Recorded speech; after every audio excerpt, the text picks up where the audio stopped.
Sudah mulai, Pak. Action.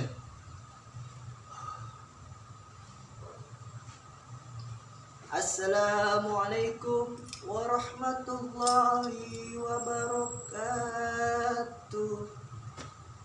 Alhamdulillahi rabbil alamin.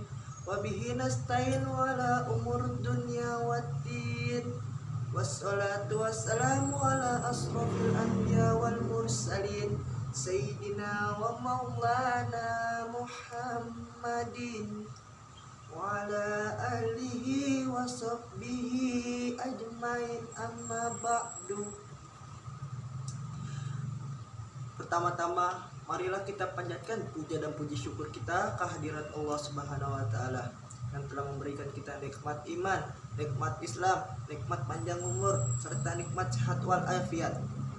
Dan jangan lupa juga kita curahkan salawat serta salam kepada baginda Rasulullah Shallallahu Alaihi Wasallam yang telah menuntun kita dari zaman jahiliyah menuju zaman Islamiyah dan zaman yang penuh teknologi seperti saat ini. Sebelum saya memulai ceramah saya kali ini, izinkan saya memperkenalkan diri terlebih dahulu. Nama saya Muhammad Faisal Saputra, kelas 2C, Prodi Ilmu Komunikasi. Kali ini saya ingin berceramah dengan tema ilmu pengetahuan dan teknologi. Sebelum saya memulai ceramah saya kali ini, saya ingin mengajak kalian semua untuk selalu meningkatkan iman dan takwa kita terhadap Allah Subhanahu wa taala, agar kita selalu beriman kepada Allah Subhanahu wa taala dan selalu mendapatkan perlindungan darinya. Amin amin ya rabbal alamin.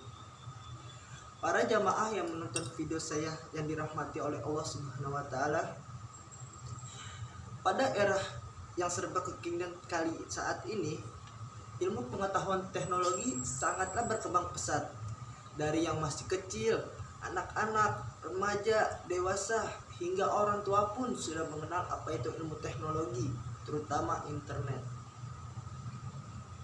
Dari berbagai profesi pun juga seperti dokter, polisi, pedagang kaki lima, TNI, hingga ustadz dan para kiai pun telah mengenal apa itu ilmu teknologi, terutama internet. Dikarenakan dengan adanya internet, komunikasi menjadi lebih sangat mudah dan banyak juga informasi-informasi yang dapat kita lihat di internet. Tetapi ingat, tidak semua informasi yang kita dapat itu bersifat positif. Ada juga informasi-informasi yang bersifat negatif, yaitu hal-hal seperti pornografi dan kekerasan-kekerasan lainnya. Jadi kita harus sangat memilah dan memilih informasi apa yang dapat kita baca dan kita tonton, terutama kepada anak-anak. Selain memiliki ilmu tentang ilmu teknologi yang kita bahas tadi, kita juga harus memiliki ilmu akhirat. Karena apa? Seperti yang telah dihadiskan di riwayat Abu Daud, Ibnu Hibban, dan Al-Baihaqi yang berbunyi, sesungguhnya Allah murka kepada orang yang berilmu tetapi sangat bodoh tentang ilmu akhirat. Hadis riwayat Abu Daud, Ibnu Hibban, dan Al-Baihaqi. Dan tidak setiap muslim harus menjadi ulama, tidak peduli apapun profesinya, tetap wajib belajar ilmu agama. Agama Islam dengan kitab sucinya Al-Quran memuat ilmu pengetahuan dan teknologi yang sangatlah lengkap. Salah satunya adalah keterangan manusia yang melakukan perjalanan hingga ke angkasa luar, yakni peristiwa Isra dan Mi'raj Nabi kita Muhammad Sallallahu Alaihi Wasallam, yang mana menghasilkan kewajiban sholat 5 waktu bagi umat Islam yang kita lakukan sampai saat ini. Di dalam keterangan bahwa sebelum melakukan Isra dan Mi'raj, Nabi terlebih dahulu dioperasi dengan dihilangkan penyakit hatinya, yakni dengan dicuci hatinya menggunakan air Zam-Zam atau air yang sangat suci. Peristiwa ini jauh lebih dulu ada di dalam agama Islam sebelum manusia mengenal teknologi canggih. Bahkan kecanggihan teknologi yang maha canggih dan tiada akan ada duanya di dunia ini. Salah satu buktinya adalah perjalanan angkasa luar bolak-balik hanya dalam satu waktu malam saja. Dan kita sebagai umat Islam sangatlah keliru jika agama Islam tidak membahas tentang teknologi, bagaimana proses penciptaan alam semesta, sistem tata surya, hingga penciptaan manusia, bahkan cara pengendalian seluruh alam baik yang lahir maupun yang gaib. Semua telah disebutkan di dalam Al-Quran. Hanya saja sebelum kita mempelajari teknologi, terlebih dahulu harus dibekali dengan ilmu tauhid dan keesaan Allah Subhanahu wa taala. Sehingga nantinya semakin menguasai ilmu pengetahuan dan teknologi, akan bertambah pula imannya kepada Allah Subhanahu wa taala. Amin amin ya rabbal alamin. Al-Quran telah meletakkan posisi ilmu pada tingkatan yang hampir sama dengan iman, seperti tercermin dalam surat Al-Mujadalah ayat 11 yang berbunyi, niscaya Allah akan meninggikan orang-orang yang beriman di antara orang-orang yang diberi ilmu pengetahuan beberapa derajat.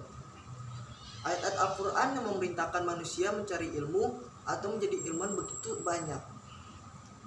Al-Quran menggunakan berbagai istilah yang berkaitan dengan hal ini, misalnya mengajak melihat, memperhatikan, dan mengamati kejadian-kejadian yang ada di sekitar kita. Dan dijelaskan bahwa yang harus dipahami pertama adalah urutan keilmuan yang harus dipelajari, yakni sebagaimana wahyu yang diturunkan kepada Nabi Muhammad SAW. Yang pertama adalah membaca dengan nama Tuhan Sang Pencipta, bukanlah dalam arti sempit, yakni hanya sebatas melafalkan tulisan beberapa huruf. Namun membaca dalam arti sesungguhnya adalah menggunakan seluruh kemampuan manusia untuk mengetahui apa yang menjadi tujuan hidup di dalam kehidupannya.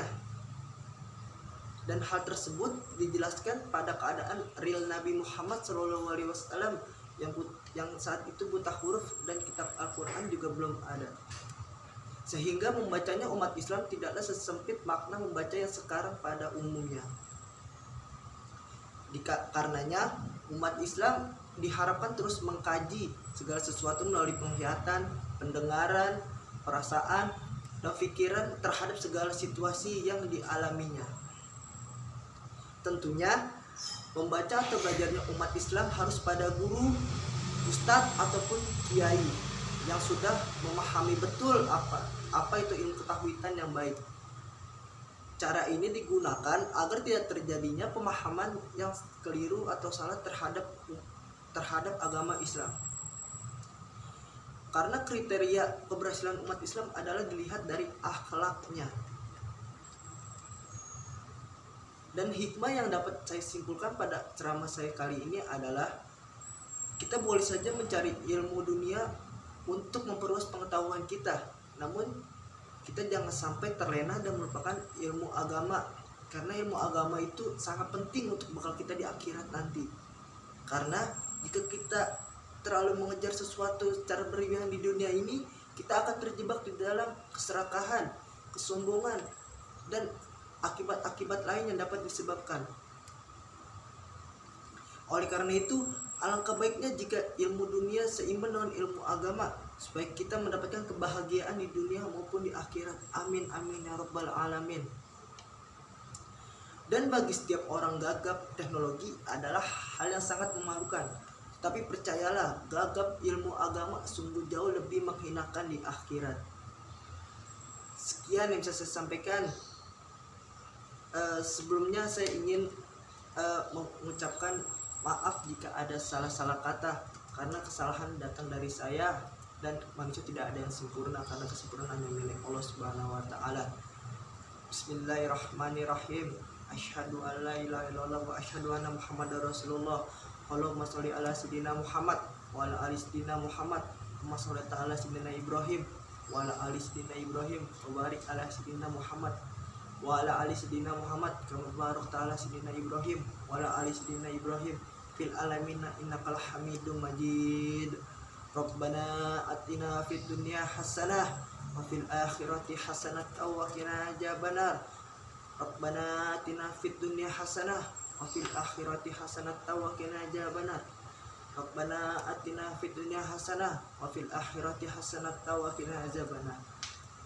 Subhana rabbika rabbil izzati amma yasifun Wassalamun alal mursalin walhamdulillahi rabbil alamin. Sekian yang bisa saya sampaikan, kurang lebihnya mohon maaf. Wabillahi taufiq wal hidayah. Wassalamualaikum warahmatullahi wabarakatuh. Selamat menjalankan ibadah puasa. Semoga lancar.